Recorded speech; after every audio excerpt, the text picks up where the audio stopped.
అన్న రామారావు గారు తెలుగుదేశం పార్టీని పేద బడుగు బలహీన వర్గాల కోసం, సమాజంలో అట్టడుగు వర్గాల కోసం పెడితే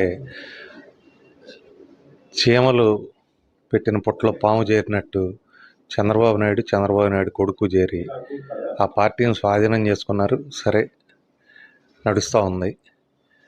దాన్ని నడపలేక తెలంగాణలో టెంట్ మూసేశారు. కంప్లీట్గా పార్టీ ఆఫీస్ మూసేశారు. కానీ కుల సంఘాలు నడుపుతున్నారు. ఇది కమ్మ కులానికి మంచి జరిగే పరిణామం కాదు. కమ్మవాళ్ళు ప్రపంచం మొత్తంలో అమెరికాలోనో, ఆస్ట్రేలియాలోనో, జర్మనీలోనో, విదేశాల్లో చదువుకొని ఉద్యోగాలు చేస్తా సెటిల్ అయిన వాళ్ళు చాలామంది ఉన్నారు. ఈ పార్టీ ఒక కులానికి పరిమితమైన పార్టీ చేసేసి, ఒకటి పార్టీని భ్రష్టు పట్టిస్తాం, రెండు ఈ కులాన్ని అధికంగా ఓన్ చేసుకొని కులాన్ని నాశనం చేయటం. అంటే ఈ కులం కాకపోతే ఇక బతకూడదు అనేటువంటి, ఈ పార్టీ కాకపోతే ఈ కులం వాళ్ళు బతకూడదు అనేటువంటి వాతావరణాన్ని సృష్టించడం చంద్రబాబు నాయుడు ఉద్దేశం. దీనివల్ల చివరికి నష్టపోయే చంద్రబాబు నాయుడు తెలుగుదేశం పార్టీనే అవుతుంది. అదేవిధంగా కమ్మవాళ్ళు కూడా ఇక్కడ ఉన్నటువంటి రాజకీయాన్ని గమనించాలి. చంద్రబాబు నాయుడు గురించి మాట్లాడకూడదు.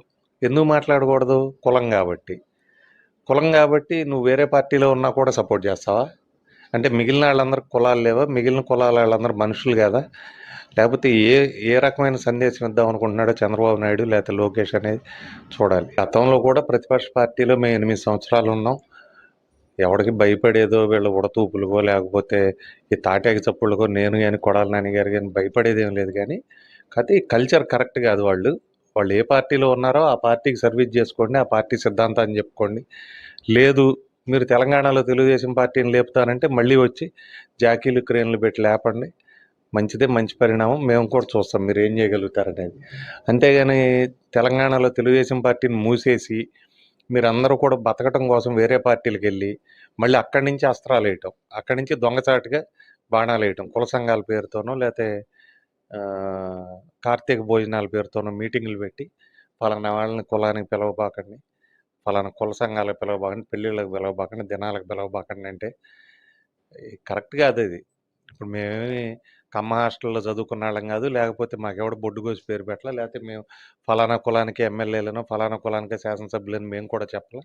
అందరూ ఓటేస్తేనే మేము శాసనసభ్యులుగా గెలిచాం. మాకు అందరి బాధ్యత ఉంటుంది. మీలాగా అహంకారంగానో ఫ్యూడల్గానో లేకపోతే ఒక కులాన్ని ఎత్తినేసుకుని తిరగటం మా వల్ల కాదు. మీరే నష్టపోతారు భవిష్యత్తులో కూడా.